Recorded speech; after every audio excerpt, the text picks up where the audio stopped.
बुद्धिमान व्यक्ति को अपनी इंद्रियों को वश में करके समय के अनुरूप बगुले के समान अपने कार्य को सिद्ध करना चाहिए। तब तक धैर्य रखना चाहिए जब तक लक्ष्य चलकर पास न आ जाए। श्रुत्वा धर्म विजानाति श्रुत्वा त्यजति दुर्मतिम श्रुत्वा ज्ञानमवाप्नोति श्रुत्वा मोक्षमवाप्नुयात्। मनुष्य वेद आदि शास्त्रों को सुनकर धर्म के रहस्य को जान लेता है। विद्वानों की बात सुनकर दुष्ट व्यक्ति बुरे ढंग से सोचना छोड़ देता है। गुरु से ज्ञान प्राप्त कर मनुष्य संसार के बंधन से छूट जाता है। 1. चाणक्य का विश्वास है कि व्यक्ति वेद शास्त्रों के अध्ययन के अलावा उन्हें सुनकर भी लाभ उठा सकता है।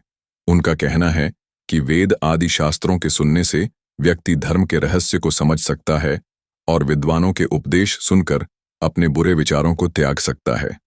सुनने का अर्थ वेद प्रतिपादित ज्ञान को गुरुमुख से श्रवण करना भी है। इस प्रकार ज्ञान की प्राप्ति श्रवण से ही होती है, जिससे मनुष्य संसार के बंधनों से मुक्त हो जाता है। आचार्य ने इस श्लोक द्वारा श्रवण के महत्व पर प्रकाश डाला है। यह श्रवण विद्वान और अनुभवी गुरु के मुख से होने पर ही फल देता है। सुनो, मनन करो और उसे आत्मसात करो। यह श्रुतिवाक्य है। पक्षिणा काकश्चांडाल पशूनां चैव कुक्कुरः मुनीनाम कोपी चांडाल सर्वेशां चैव निंदकः।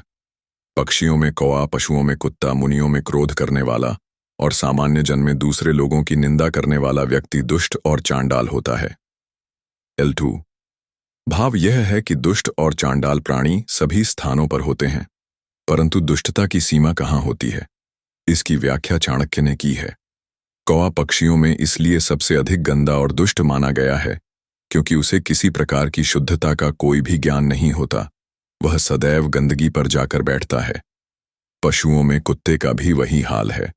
आचार्य का कहना है कि ऋषि मुनियों में भी जो व्यक्ति क्रोध करता है उसे दुष्ट और चांडाल मानना चाहिए, परंतु सामान्य व्यक्तियों में दुष्ट और चांडाल वह है जो दूसरों की निंदा करता है।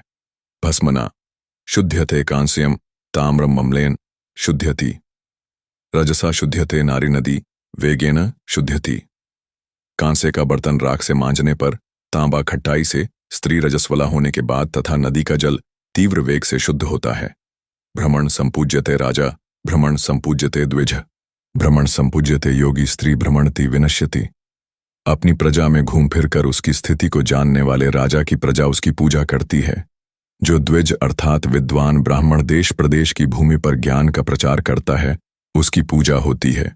जो योगी सदा घूमता रहता है वह आदर सत्कार का भागी होता है, परंतु भ्रमण करने वाली स्त्री भ्रष्ट हो जाती है। 4. राजा का कर्तव्य यह है कि वह स्वयं भी अपने राज्य में घूम फिरकर प्रजा की वास्तविक स्थिति ज्ञात करने की कोशिश करे। वह अपने ज्ञान के अनुसार उसके दुख दूर करने का प्रयत्न कर सकता है।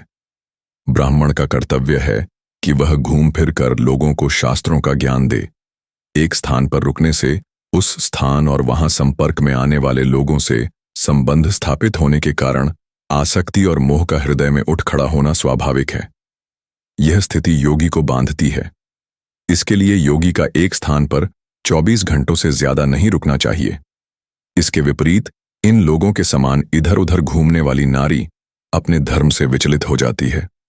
स्त्री का इधर उधर घूमना परिवार के अपमान का कारण होता है और वह समाज की नजरों में गिर जाता है।